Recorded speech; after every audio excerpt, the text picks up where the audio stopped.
வணக்கம். நம்ம இந்த வீடியோவில் மாரிசன் படம் எப்படி இருந்துச்சுன்னு பார்க்க போகிறோம். மாரிசன் படம் பார்த்தீங்கன்னா ஒரு அட்வென்ச்சர் த்ரில்லர் மூவி தான். இந்த படத்தில் பகத் பாசில், வடிவேலு, கோவை சர்லா, விவேக் பிரசன்னா, லிவிங்ஸ்டன், இன்னும் நிறைய பேர் நடிச்சிருக்காங்க. மெயினாக பார்த்தீங்கன்னா இந்த 5 கேரக்டர் தான். அந்த 5 கேரக்டர் சுற்றி தான் படம் வந்து மூவ் ஆகும். இந்த படத்தை வந்து சூப்பர் குட் ஃபிலிம்ஸ் அவங்க தான் வந்து ஆர்பி சௌத்ரி சார் அவங்க தான் வந்து இந்த படத்தை ப்ரொடியூஸ் பண்ணியிருக்காங்க. இந்த படத்தை டைரக்ட் பண்ணிக்கிறது யாருன்னு பார்த்தீங்கன்னா சுதீஷ் சங்கர் அவர் தான் டைரக்ஷன் பண்ணியிருக்காரு. இந்த படத்தோட கதையை பற்றி பார்த்தீங்கன்னா ஃபர்ஸ்ட் ஹாஃப்ல கொஞ்சம் ஸ்லோவாக போனாலும் காமெடி கலந்து ஒரு அட்வென்ச்சர் மூவி மாதிரி தான் போயிட்டுருக்கோம்.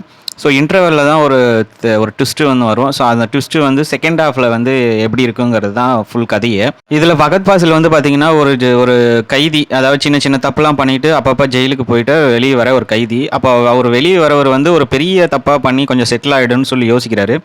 அப்போ வந்து வடிவேலை வந்து ஒரு இடத்துல ஆக்சிடென்ட்லேயே மீட் பண்ண வேண்டிய சூழ்நிலையில் அவரை வந்து ஒவ்வொரு இடத்துக்கும் கூட்டிகிட்டு போகிறேன்னு சொல்லி ஏமாற்றி அவர்கிட்ட இருக்கிற ஒரு 25 லட்சம் ப்ளஸ் இன்னொரு 25 லட்சம்னு சொல்லுவார். ஸோ அது மாதிரி சொல்லும் போது அந்த 50 லட்சத்தை எப்படி வந்து வடிவேல் சார்கிட்டருந்து ஆட்டை போடலாம் அப்படிங்கிற கேரக்டர் தான் அந்த தயாளன்.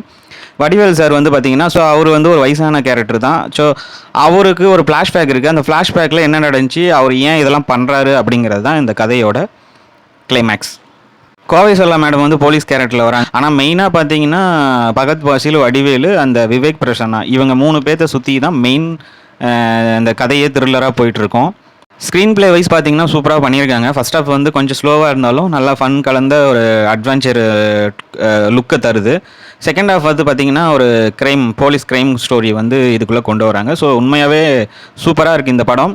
சித்தாரா வந்து ஃப்ளாஷ்பேக் போர்ஷனில் மட்டும் வராங்க. ஸோ அவங்களுக்கு கொடுத்த அந்த கேரக்டரை வந்து அவங்க நல்லாவே பண்ணியிருந்திருக்காங்க. இந்த படத்தை வந்து பார்த்திங்கன்னா கண்டிப்பாக பெண் குழந்தைங்களை பெற்றெடுத்த பேரண்ட்ஸ் வந்து கண்டிப்பாக பார்க்க வேண்டிய படம், கம்பல்சரி பார்க்க வேண்டிய படம். ஸோ அந்த மாதிரி ஒரு கிளைமேக்ஸில் ஒரு ஃபீல் குட், ஒரு ரொம்ப சென்டிமெண்ட்டான ஒரு ஃபீல் குட் மூவி தான் இந்த மாரிசன் படம். எனக்கு பர்சனலாக கண்டிப்பாக இந்த படம் வந்து ரொம்பவே ஒரு சாட்டிஸ்ஃபைடான ஒரு படம்னே சொல்லலாம். நான் வந்து இந்த படத்துக்கு ரேட்டிங் தரேன் அப்படின்னு பார்த்தீங்கன்னா 8.5 அவுட் ஆஃப் 10க்கு தருவேன். அதே மாதிரி யுவன் சங்கர் ராஜா மியூசிக்கில் வந்து இன்னும் கொஞ்சம் கான்சென்ட்ரேட் பண்ணியிருந்துருக்கலாம். ஆனால் பாட்டுலாம் நல்லா தான் இருக்குது. பேக்ரவுண்ட் ஸ்கோரில் கொஞ்சம் லைட்டாக இன்னும் கொஞ்சம் கான்சென்ட்ரேட் பண்ணியிருந்தால் இன்னும் கொஞ்சம் விறுவிறுப்பான ஒரு படமாக இது அமைஞ்சிருக்கும். அதுக்காக தான் அந்த 1.5 பாயிண்ட்ஸ் நான் ரிமூவ் பண்ணுது.